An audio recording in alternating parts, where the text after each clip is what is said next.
Welcome back to Tax Talk with Hey Hey, where we offer simplified tax planning and mentorship to help 6 and 7-figure CEOs ditch the daily hustle by achieving financial independence from your business by increasing your purchasing power and diversifying your source of passive income. Through financial mentorship, realistic goal setting, and simplified tax planning, without having to hustle for the rest of your life, with the guarantee of the optimal roadmap to move you towards your desired time freedom. Welcome back to another episode of Tax Talk with Hey Hey. I am your host, Suhey Piedra, enrolled agent with Prominence Business. We're located here in Glendora, California. And today I have the honor of having a good friend, and our guest is Joyce Valenzuela Turman. She is an estate planning attorney. And we want to talk about today about the importance of having, our trust and all our assets in order. I know we say we're going to do that one day, and that day just never seems to arrive. So Joyce, thank you for being here today. Thank you for having me. But before we get started, I always like to ask, tell us a little bit about who Joyce is on a personal level. Is she somebody that geeks out reading, or is she somebody that is running around after kids? Like, give us a little bit of insight on who you are. Well, I did used to geek out on reading. My mom used to tell me I was going to go blind from reading too much when I was younger, which, you read a lot of your parents telling you that.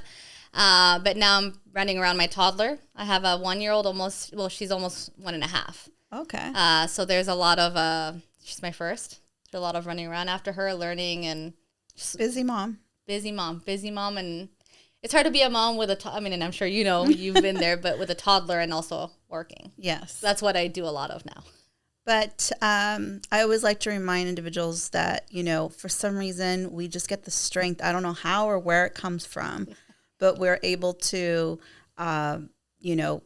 raise these little kids, as best as we can. And I tell my kids till this day, no parent is perfect, so I'm sorry if I failed you. I'm sure my parents failed somewhere, and I can complain about something, and everyone else can. I said, but we look at the blessings, at the fact that the privileges that they learn, that you don't have to go work for someone, that you could do it on your own. You can have a career if you choose to, and the struggles of all of that. So I went to college while I had my kids, and they were already, adults, or not adults, teenagers. And so they saw me go through school, and I'm like, I'm struggling just like you are. So either get your act together and go to school before you have kids, or, you're going to be in the same boat. So you said she's 1.5? Yeah, practically, yes. By the end of the month. Awesome. Yeah. And so she keeps you busy, on your toes. Definitely keeps me busy, and I think perspective. I think one of the things that's crazy to see with little ones, right? You see how fast they grow and all they pick up, that I guess it gets me thinking, okay, if she's learning and capable of doing this much, like I can keep going and juggle a million things to be her mom, but also get my job done. So I know that when we have children, our thought processes change, right? Yeah. Things start to look a little different, priorities, fears. And so I hear a lot of the times that's when a trust becomes something that's important. So tell our audience a little bit about what a trust is, but also why is it that we think of that all of a sudden when we have kids? I think it's funny that you mentioned that, because I think a lot of people, when they get older, those are the ones that think, okay, I need a trust. I need a plan now because I'm getting older. But I honestly think, and that's who a lot of my clients are, is people who have kids, especially people who have minor kids, need more planning, because they have, I don't want to say more to lose, but you have someone that depends on you, right? A responsibility, I would think, right? Yeah. So I think for me, my mortality became more, I guess I became more aware of it, if that makes sense. Even going through, birth, and it didn't go as we planned, and then emergency C-section, and then you're thinking like, what if, right? What if something happened to me? So I think that's why it's important that's why you start thinking about it more, because, okay, so if I'm not around and I see her, running around and even leaving this morning, she didn't want me to leave. Okay, so if I'm not here, I have to acknowledge that it could happen. Right. Anything can happen. I mean, even COVID, if anything taught us, is just you never know when your time is. Right. So who would I want racing her?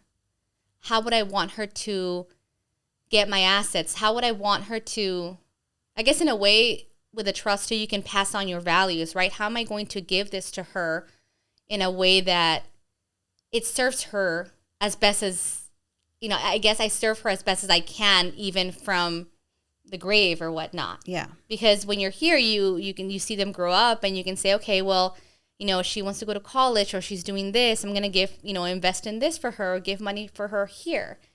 But then if I'm not here, how is someone going to know what I want for her or what I see for her unless I have something in writing? Yeah. And that's where a trust comes in. How can I leave what I have to her in a way that, protects her as much as I can, from like creditors, lawsuits, things like that. Right. And also taxes. Yeah, tax is a big one. But one of the biggest thing is who is going to be in charge of all of that too, right? If I don't leave anything in writing, it's just the judge is going to go based on whatever, he or she sees. Right. And they're going to try to do the best they can. But if I don't have any wishes in writing, they're just going to make the best decision that they can. Yeah. So. And I know it's a sad subject to think about when we talk about death, right? Yeah. And that's something that I think people push away as much as possible. But unfortunately, it's going to happen. We all have to go at some point. And what I tell my clients is, I know you don't want to think about death, but if you really love your kids or your family or, whoever, your beneficiaries, it's like you really want to leave all this stuff already set and in writing first so that your wishes are followed, right? You can control all this from your grave. Believe me, you could be long gone and still be controlling your assets. That's the beauty of a trust. But besides all of that, I tell them it's because of the chaos that's left. You've got to, we want to mourn this poor person. We want to properly put them to rest. And yet there's so much chaos going on because we don't know what they wanted. We don't know how they wanted it. We don't know how to access these funds. We don't know what they had. So all of a sudden it just becomes like chaos and extra fees that we have to take care of before we can even access those dollars, before we can access those assets. And all of that stuff could have been avoided if a trust is put together with all those wishes, with all of those things in mind, right? Yeah, and then I think, because I do probate administration, so that's essentially when someone dies, without a will or dies with a will, but the will is insufficient. In California, there's like right now it's like 184, 500, I believe. Anything above that, probate. So if you have a house here in Southern California, that's what it looks like.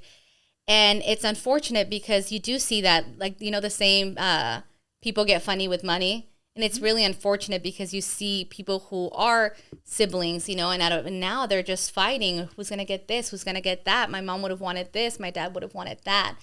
And it's really sad because you see that a lot. Yeah. So not only are you dealing with, you just lost a loved one, now you're like potentially losing family. Yeah. Because people are fighting about this. And it's really sad to see because, like you said, and even when people do a trust, I explain to my clients, like, look, even if you do a trust, you have to do a trust administration. Everything's a legal process.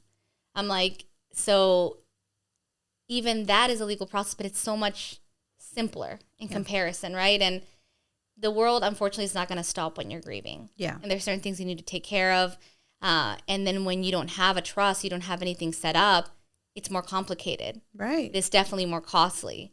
It requires a lot more of your time. Yeah. And I don't think people really realize that. And I don't think there's like enough education out there too. Right. For people to know why it's so important to have a trust. Yes, definitely not enough.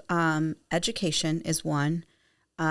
Two, when the person is gone, they don't realize, like I mentioned, they don't see what ends up happening. Yeah. my mom's really big. She would always say, cada cabeza es un mundo, mija. Cada cabeza es un mundo. And what that means is every person sees things differently. Yeah. Right? And like you said, we're all siblings. We all get along today. But when that loved one goes away, all of a sudden, I want to do my point of view. The other sibling has a point of view. Or, you know, they heard mom say this and they think mom would have wanted this or dad or whatever. And it's like all these different perspectives, all these different views.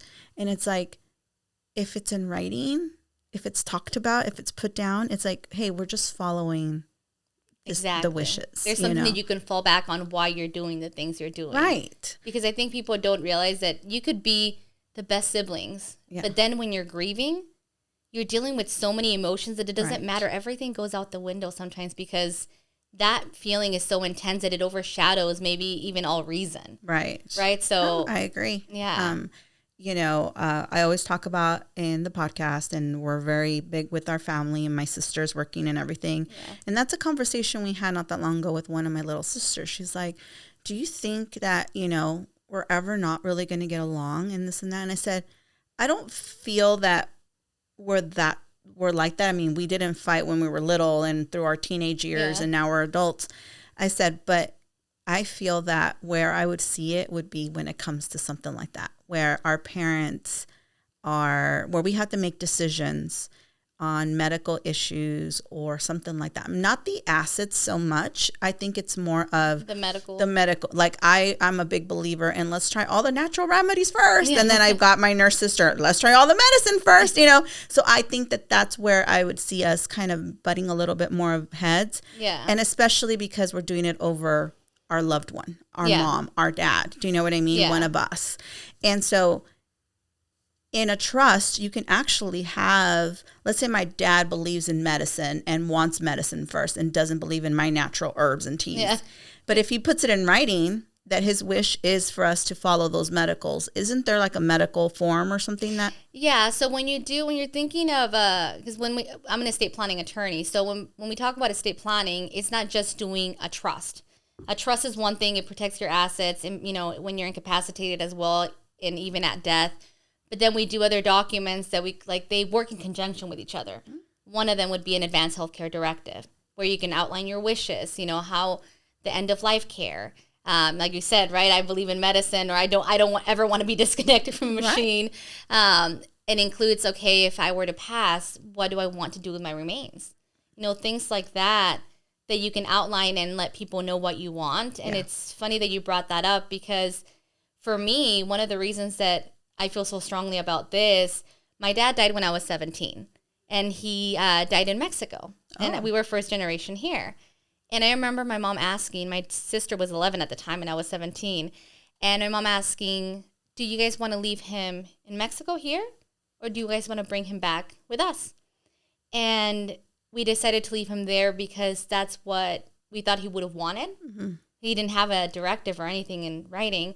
But till this day, to be honest, I wonder, would he have wanted to be close to us? Because out there, who takes him flowers? Right. Who takes him something? You know, my grandfather, when I tell, you know, can you guys go clean up his, you know, gravesite? Can you guys do this?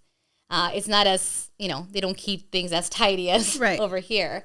But I still wonder, like, would he have wanted to be here where we can go see him? Right. But I don't know. Yeah. You know, and that's always going to be a thing that's in the back of my mind. But I think that's what people need to hear because those are the things that are left with the people that are still walking this earth. Yeah. It's not the people that leave. It's the people that are left behind that have these wonders, right? These questions or could I have done this or should I have done that? But when you're following these person's wishes, you're like, no, that's what they wanted and I have to respect it. Exactly. You know, if your father or whoever would have left it and said, you know what? I want to be buried in a certain spot. And you're like, man, that's miles away from me. Yeah. But that's their wishes, you know, and that's what's important to them. And you live with it. You're at peace with it. And it gives you some kind of closure, I think. I mean, you never, that little hole that person leaves is never gone. Right. But at least it gives you some closure that you did right by them. Yeah. You know, this is what they wanted. It's hard that they're far away, but this is what they wrote. This is what they wanted to happen. Yeah. So I'm okay with that. Like I'll accept it. Yeah. And I think that's people don't realize, that you're here alive with your kids and you're here for them. And some people say like, oh, well, I'm gone. I'm gone. Yeah. But I think people don't acknowledge it's like, well, how do you raise your kids? Did you raise your kids to love? Yeah. If you love your kids. That's a whole other. Because sometimes I'm sure you've had fights with your mom, but I remember sometimes my mom would say like, you just go do your life. Don't worry about me. And I'm like, Mom, you worry about your mom. Yeah. and you raised me. So how do you think I'm just not going to care? Mm-hmm. Like, that's not how it works. Yeah. Like you've raised me. This is what you taught me. Right. Yeah. I think parents forget that sometimes. And I know that right now we've been talking and it's all emotional stuff, right? Because that's a lot of the times, what goes into these. Yeah. But on the legal side, on the real side, the things I get to see as your tax professional, they're ugly too. Yeah. Paying extra fees, having to go through probate on things that you shouldn't have to go through probate. Sometimes people say, well, I don't have a lot to leave behind. So what do I need a trust for? Let me tell you, you need a trust no matter what. It's ridiculous the things that we have to go through in the legal side of things just to get that extra, the little money that you did have or that house that you did have. And it becomes so costly. Yeah. And that's something that I don't think clients understand. Also, how taxes work, how, Uncle Sam's waiting for you to be unprepared, pass away, and then all of a sudden, they're at the door waiting to hit you with this bill. And you're just like, man, this person worked so hard to have what they had, and they just didn't have a trust in order. Yeah. And now half of their money that they, their assets that they were saving is going to Uncle Sam. I can almost guarantee you that if that person was walking this earth today and I told them, you're here penny pinching, eating your being conservative with your meals, being conservative with all your spending because you want to leave your family something, but you don't have your stuff in order, and now Uncle Sam takes half of that money, you're just like, they would literally be turning in their grave, like they say, right? They would be so upset because they don't realize the cost that it's going to take for the families or the beneficiaries to get those assets back. Exactly. And it's funny they say that, because even if you're bitter and don't want to leave anything to your family, then you might want to do a trust to disinherit people too. But I have had people that do that, but people don't realize, and you get a lot of people who, I'm sure for you, right? There's some people that do their own taxes. There's some people that do their own trust through LegalZoom and things like that. Yeah. But people don't realize that a lot of these things, even just doing taxes, doing an estate plan, doing a trust, it's not just legal documents. And a big call that I get is like, how much is it to do a living trust? How much is it to do this? And I'm like, you're not paying for the documents themselves, but the strategies. Yes. The strategies to plan in a way to help with taxes, help preserve your legacy, help pass on your assets the way that you want to. Mm-hmm. Because if you don't leave something and, you have kids that are over 18, guess what? The court's going to take their money, Uncle Sam's going to take their money, and they're just going to throw all that money at the kids. Yes. And what if your kid's 18 and now your kid's just like, let me go buy myself a Ferrari. Right. And just blows that money. Right? So. And that's the other thing I get to see a lot of.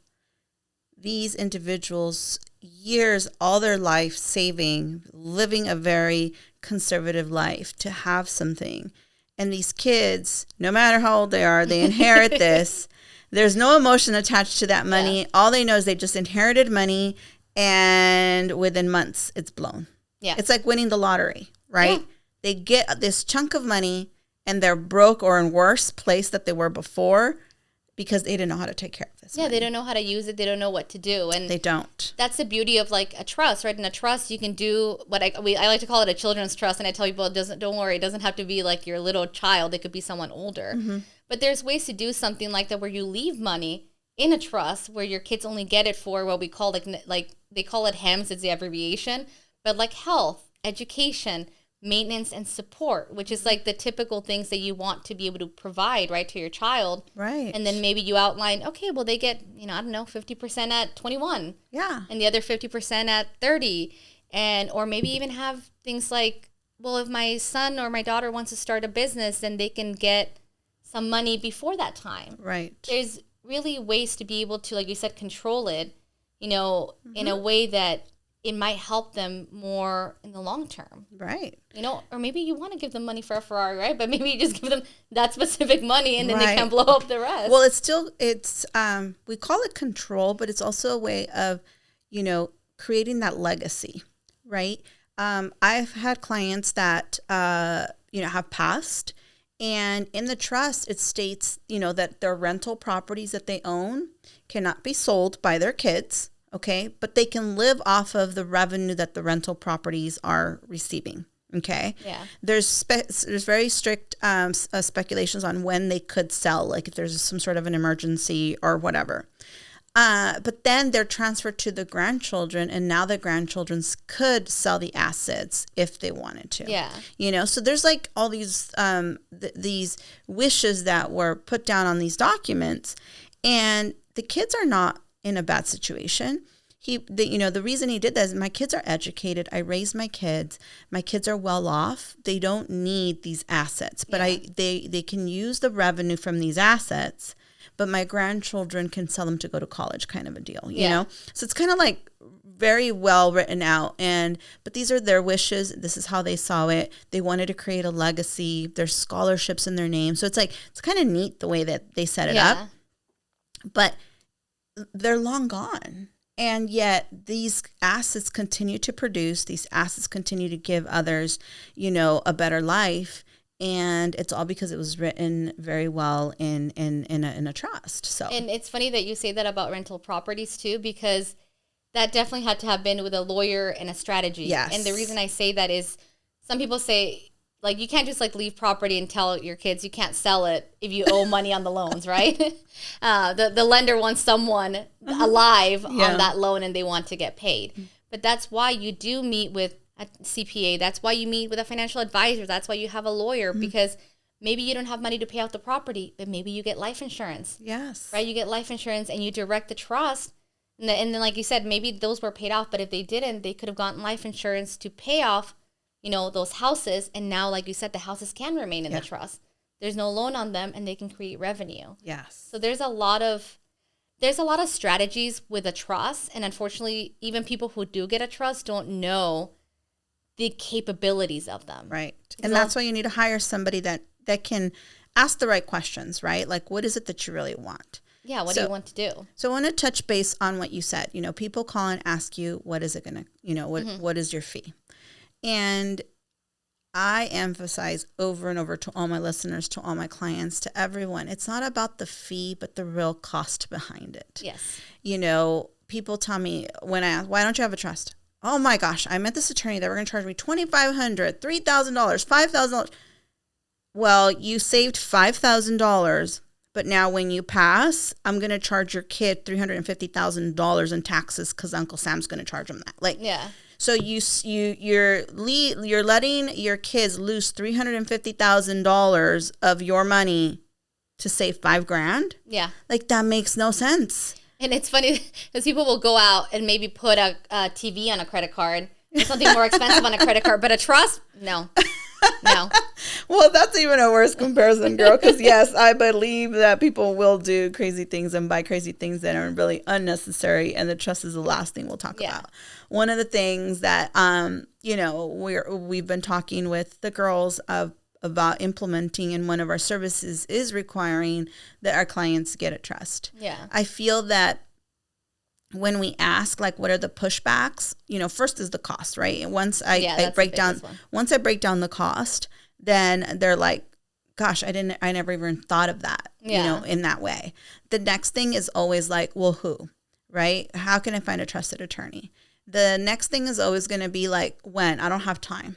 So it's like, well, if I include it in your, you know, meeting with me and I have the attorney sitting here and we get it all done, is that something that you would do? And they're like, well, yeah, because it's already here, you know? So it's like, girls, we got to figure out a way that we're going to require all our clients have a trust, because it's no benefit to me whatsoever.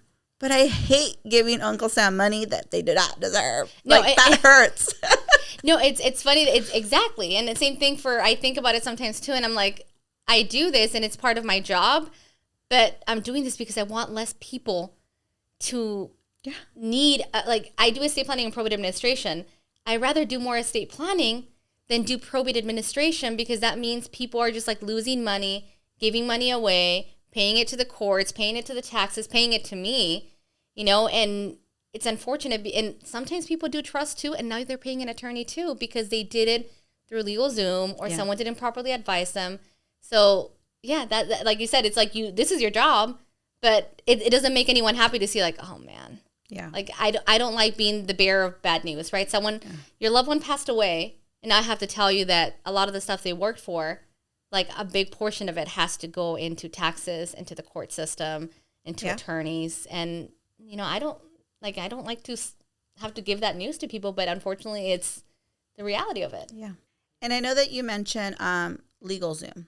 I mention LegalZoom all the time. It's an amazing tool.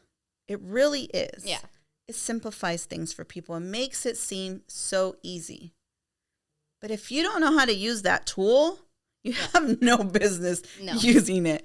And that's what I tell clients is like, yes, I can go buy this beautiful golden hammer, but if I don't know how to use this hammer, what was the point of me getting this hammer, right? It's like you have to know how to use this tool, what all goes in it. And a lot of the times we just don't know what we don't know because you're not the attorney, because you're not the professional sitting here delivering the bad news day in and day out, So we get to see cases that are pretty bizarre and pretty crazy and are just sad because it always works out in the benefit of, I mentioned Uncle Sam, but it works out in the benefit of the court system, the fees that are outrageous, these probate attorneys that we have to pay set fees, mind you.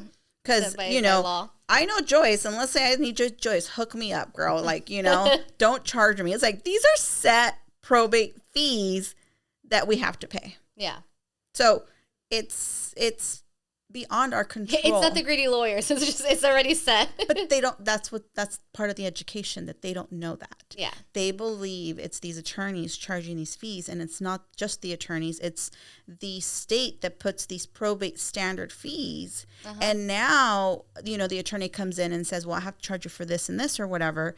But the state says these are the fees that you're going to get for the probate. Yeah. And anything above that is different. But people don't really know all that stuff. And when I first found out about that, I was like, oh, I thought it was the attorneys who set these fees. And it's not. No. So they're set. So if you want to look them up, you can. And it'll tell you what your estate is worth. And then those are the probate fees that correspond to it. So it's all public information. Yeah. And it's all out there. And it's, to me, a waste of money that doesn't need to be paid if we just have a trust in order and we have our documentation in order. Yeah. No, and you're right. It's all out there for people to see. And unfortunately, you're paying a fair market value of what you have. It doesn't matter how much you owe. So if there's anything else that you want to share, or if you want to just throw out there to clients that, you want to express about what it is that you do or the importance of having this trust, what would you say? I think I would say that I don't want to say you owe it to your family, but if you care for your family in the sense that you want to give them as much peace of mind, when you pass, because again, when you lose a loved one, there's no curing that, that grief. But if you want to give them as much peace of mind as you can, is try to have your things in order. Do a trust. Talk to a lawyer and see if, do you need a trust? That lawyer, will direct you. Maybe you need to incorporate. Yeah. Because you have rental properties. Talk to a CPA, because you might need to figure out, hey, does this even make sense, this plan that I'm drafting? Just basically get everything done all at once. Do all your research at once, and have a plan. Because I'm sure that you need a plan not only when you die, but when you're incapacitated. Yeah. And a lot of people don't think about that, but also this planning incorporates that. If you have a business, how is it going to be ran if you can't do it yourself? You want a plan. Yeah. So I always tell people, you don't have to get it done, but at least go and seek the help and get the knowledge, because at least that way you have it, and you'd be surprised more. I don't think I've ever had someone who now, once they know what it's like, they don't want to go ahead and get this done. Yeah. And it's also like a cleanup, right? You clean house when you sit down with your attorney or with your professionals to go over this stuff. I had a client who, if they would have sat down and we wouldn't have gone through all their stuff, if they would have passed away, a lot of their assets would have gone to their ex-spouse who had been divorced for like, I don't know, 10, 15 years. That's a big He remarried, but because all of these forms were never updated, and because like the retirement, I mean, there was all kinds of stuff that we had to go through. And I'm like, this would have gone to your ex. This would have gone to your ex. This would have gone to your ex. And he's just like, but I've been divorced for like 15, I think it was like 15 years or something. And I'm like, it doesn't matter. This form states that this needs to go, that this you had this person listed as your beneficiary.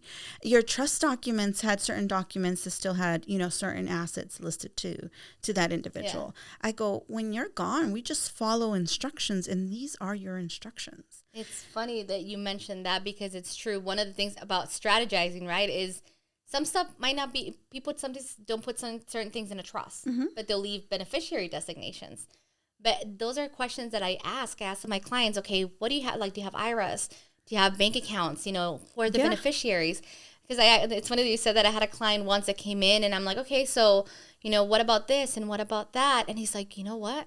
I have my ex-wife listed on there. and he hadn't thought about it. How is your current wife going to feel? Well, he wasn't married. Okay. He wasn't married. But people don't think about that, or sometimes if your spouse passes away, and sometimes people don't think about adding a contingent beneficiary. Yeah. That's like that, not, oh, my husband passed, let me do that. That's not the first focus. But it's funny that you mentioned that, because it is. You have to meet with your professionals. Like I said, there's so many stories we can go on and on about, right? Because we get to see all these different scenarios and all this different stuff that happens. But that's why we urge our clients to just please, go over this, set up the trust, something that we could review annually, something that, your professionals can all work together with you to have your things in order. And again, it's not for our benefit. It is for your benefit. And never compare the fee, but really look at the cost behind what this is going to cost you and your loved ones when you don't have your things in order. Correct. So thank you again for being here, Joyce. I really appreciate you. And if any of our audience wants to reach out to you, how do we get a hold of you? They can either call my office. That would be 626-600-8644. They can look me up on the websites, make sure that I'm an attorney, which is, That's true. jvlawoffices.com. You'd be surprised. I tell people that because there's some people that act like lawyers, but they're not. So I'm like, look at the State Bar website. Or, you can always reach us by email, which is, info@jvlawoffices.com. Awesome. Well, thank you so much for being here. I really do appreciate it. And thank you all for listening and staying in tune with us. And remember to follow us on Instagram at prominence.services. And our website is prominencebusiness.com. Thank you all for being here. So if your mindset is ready to excel to the next level and you want to give up the multiple hats to a business who will support you, then schedule a call with us today. We can be reached at 626-825-8249. Please give us a review and share us with your friends and family.